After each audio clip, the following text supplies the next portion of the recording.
In this last session, we discussed until JSpinner. We're gonna continue. Next topic is JTextArea. So up until now, most of the text fields we worked with have been single line. The JText field is that works fine for the JText field that works for fine for short input like a name or a number. But if you want multiple lines of text, maybe it could be notes, a log window, or a block of text that grows over the time, that's where JTextArea comes in. So a JTextArea is designed for multi-line text out of the box. If it doesn't wrap text, lines will just keep going off the edge unless you tell it otherwise. So the first thing you'll want to do is turn on the line wrap and usually also the word wrap, so text breaks at word boundaries instead of splitting in the middle of a word. And now imagine a text area where user keeps typing, or where your program keeps adding messages. Very quickly it'll overflow the visible space. So if you don't plan ahead, the user won't be able to scroll up to see what's above. So that's why you should always embed JTextArea in a JScrollPane. That automatically gives you vertical scroll bars when needed. So there are some common usage patterns. So there are few patterns you'll use over and over with text areas. The first one is append. So instead of replacing text, you often want to add new lines at the bottom. So use append rather than string concatenation, because it's efficient and avoids rebuilding the whole text block. We have set text. So sometimes you want to reset the area, so call set text for that. And we have set editable. If the area is just for output like a log, call set editable false, so the user can't type into it. So let's do a quick mental example. So imagine you have a window with a button and a text area acting as a log panel. So every time you click the button, the program appends a timestamped line to the text area, like something like button clicked at 10:32:05 second. Over time you get the running log of actions. So that's a very common pattern in GUIs.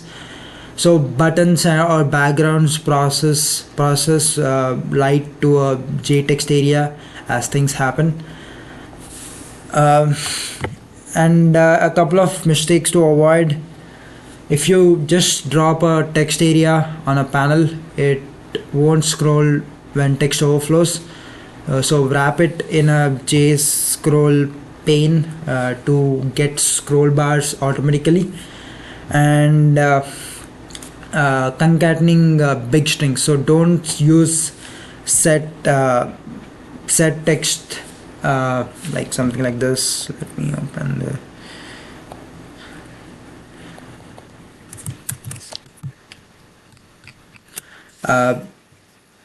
set text get text.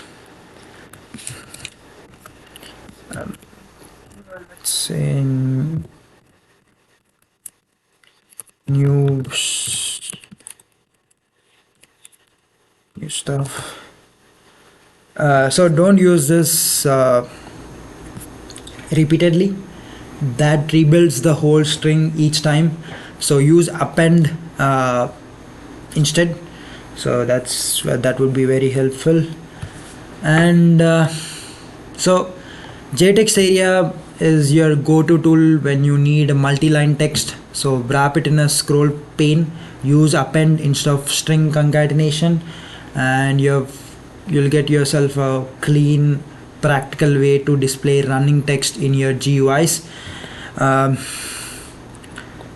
Next we have JTable. So let's talk about tables in Swing,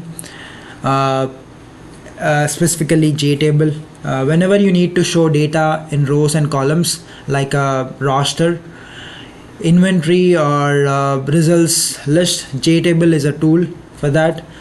So JTable, a table has a column names across the top, which is headers. We have row data that fills the grid, and the table model underneath that actually stores the data and tells the table how many rows and columns there are, so what each cell value is and whether the cell is editable. So for most beginners to intermediate cases, you can use default table model. You feed it column names and then add or remove rows on the fly. And if you eventually need fine grained control like computed columns, type specific editors, or special validation, you can create a custom table model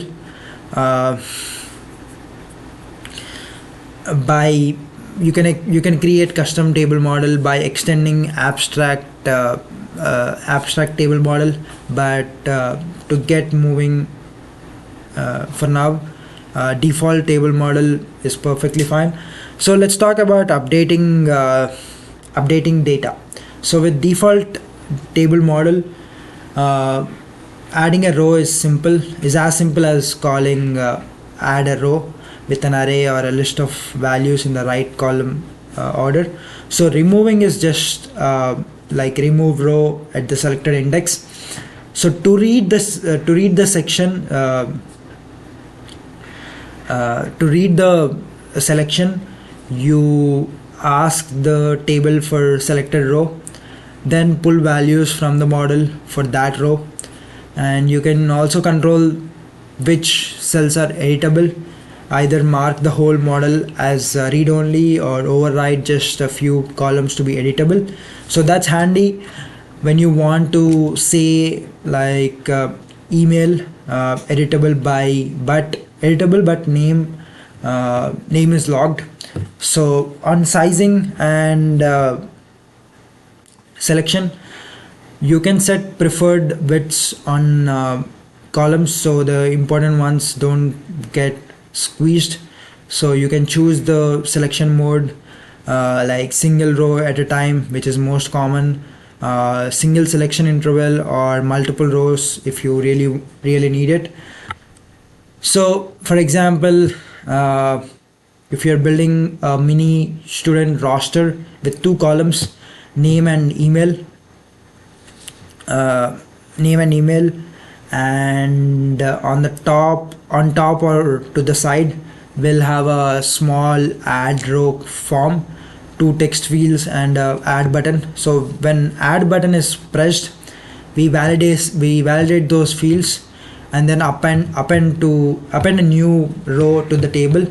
We'll also have a remove selected button that deletes whichever row is currently selected, which is simple, clean, and exactly the kind of pattern you'll reuse a lot.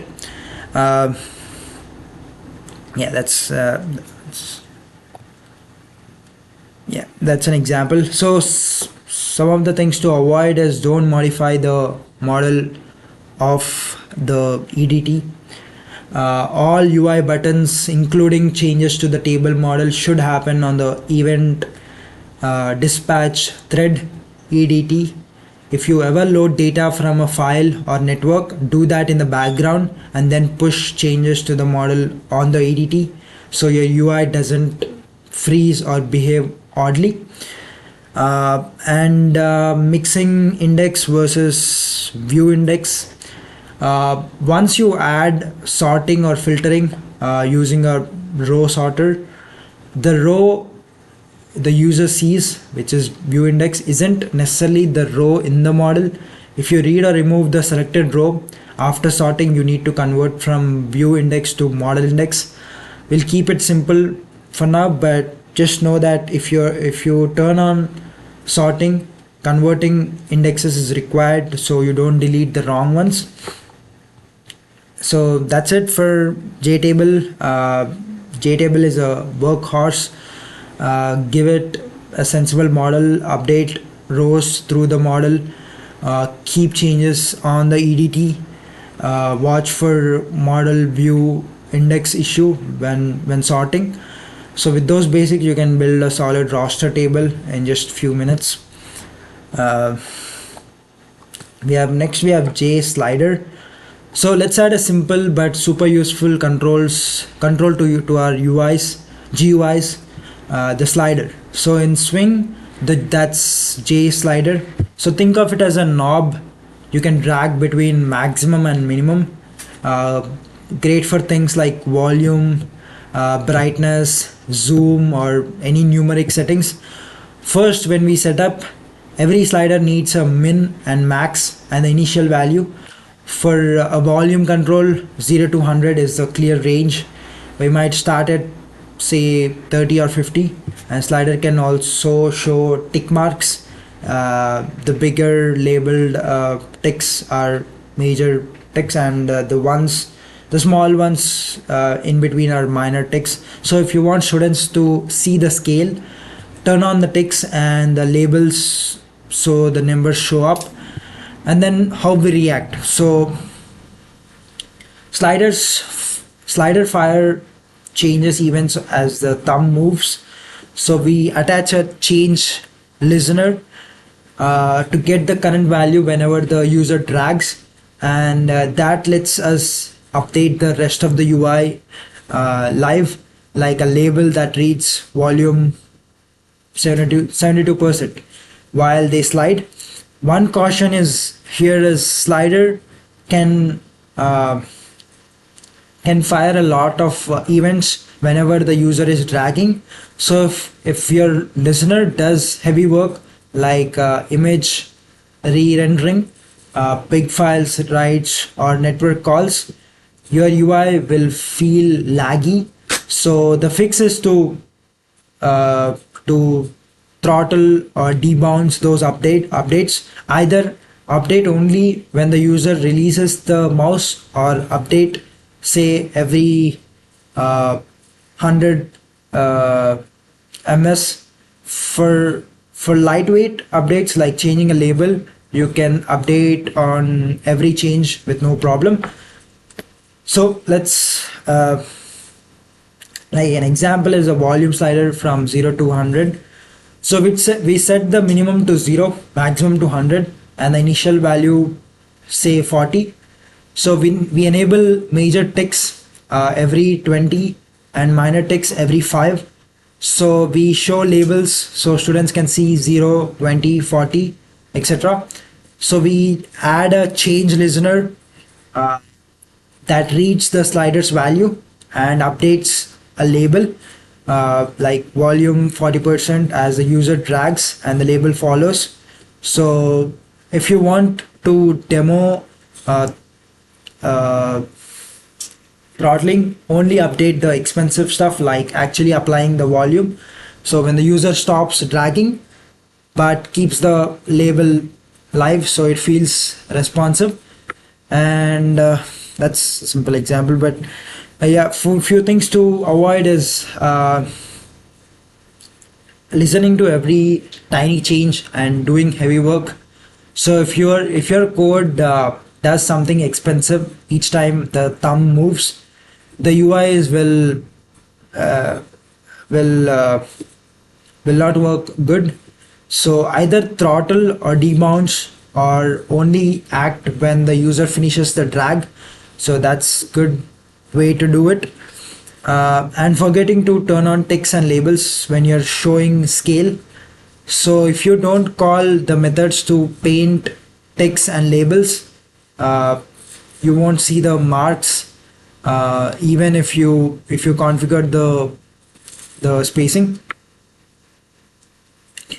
That's it. JSlider is simple to drop in, but it adds a lot of polish, clear range, visible text, smooth updates, and you got a professional feeling control in GUI. And the last topic for today is an example. So let's pull together everything we learned about GUI components into something more realistic, which is a seat reservation example. This example combines tables, text fields, and buttons into a small interactive application. So the idea is simple.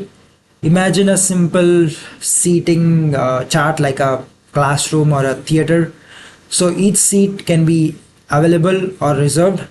Our job is to set the user pick a seat, reserve it or cancel it, and then see the changes reflected in the table. So we have to use the JTable to show the seats. So each row might have columns like seat number and status. Then we'll have form inputs, maybe a text field to type a name or a seat ID, and a button for actions like reserve and cancel. So the buttons should be smart. If no seat is selected, the reserve button should be disabled. If a seat is already reserved, maybe only the cancel button is enabled. This keeps the user from clicking actions that don't make sense.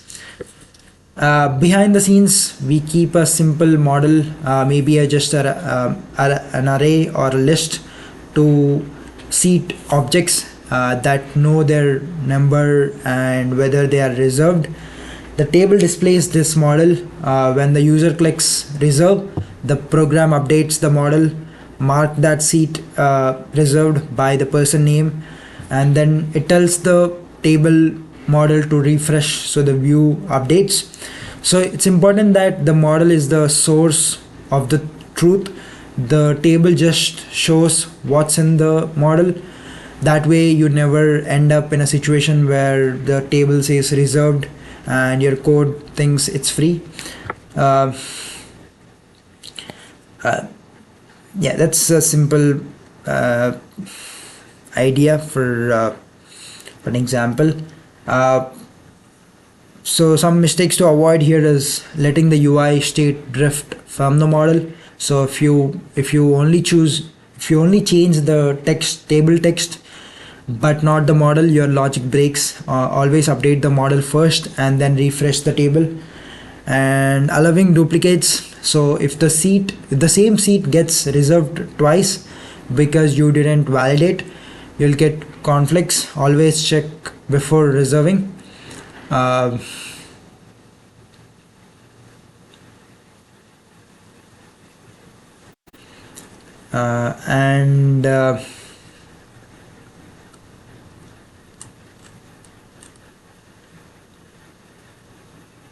Yeah, that's it for this topic. It's a simple example about fancy components, but more about wiring things together. So once you understand the pattern, model inputs, table, buttons, that's a simple pattern you'll follow. Once you understand that, you'll be ready to build much bigger, more realistic GUIs. So yeah, that's it for this session.